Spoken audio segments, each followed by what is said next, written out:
In the modern world, words are arguments, opinions, noise. But in 16th century England, words carried weight. They could summon the law, they could summon a crowd, they could summon death. This is not a story about a plague alone. It is a story about fear and what fear does when it's given authority.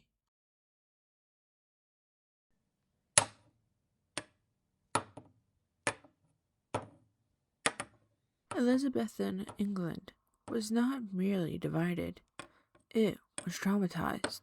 Within living memory, neighbors had informed on neighbors. Priests had become criminals overnight.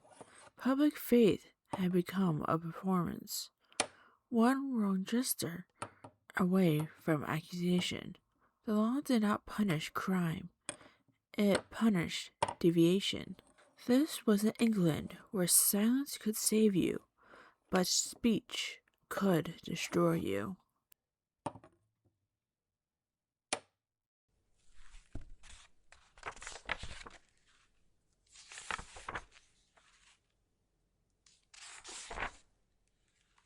Oxford was not a quiet city. It was a city of students, of printers, of men trained to argue, debate, and interpret scripture. And that made it dangerous. The crowd watched Oxford carefully because ideas move faster than soldiers.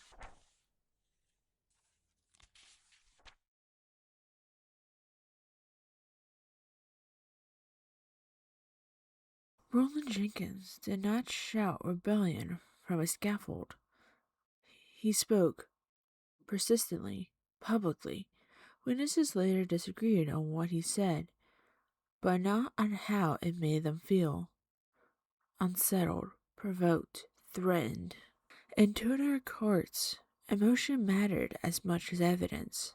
If words disturbed order, they became crimes.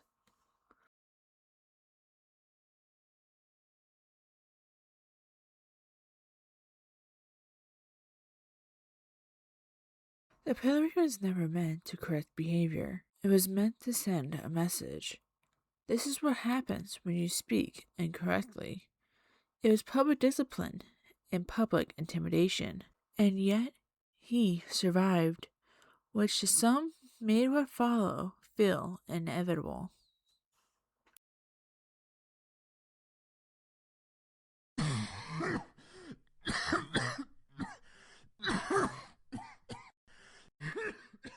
Oxford's gallows was infamous, overcrowded, poorly ventilated, alive with parasites. Prisoners cycled in and out constantly. Disease did not arrive suddenly. It lived there, waiting.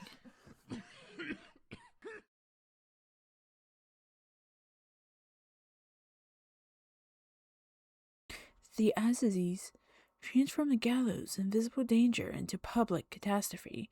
Prisoners were marched directly into the courtroom. They carried lice in their clothes, on their skin, in their breath. The room sealed itself, and the law inhaled.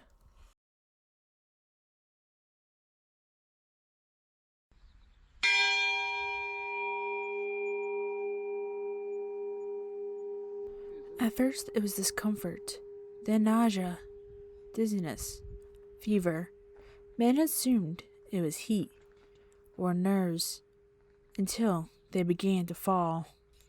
Order disintegrated. Justice stopped mid-sentence.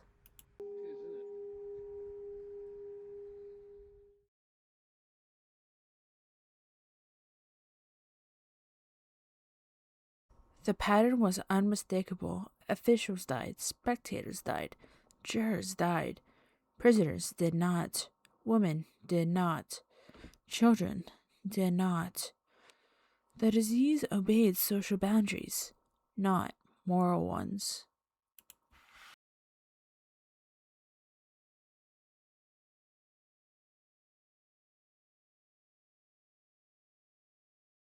Without science, people turned to meaning. Some blamed God, some blamed poison, some blamed Jenkins himself. Curses were easier to understand than microbes, and far more satisfying.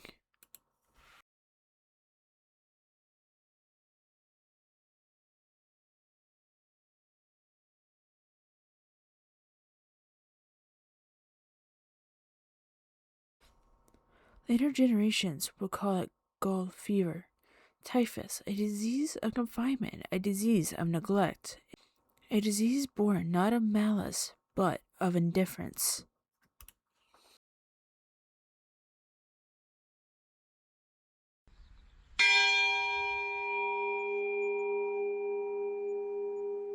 The black aziz survives because it exposes something uncomfortable. Justice is only as clean as the system that carries it, and with fear, filth, and authority coverage, they do not punish guilt. They punish proximity.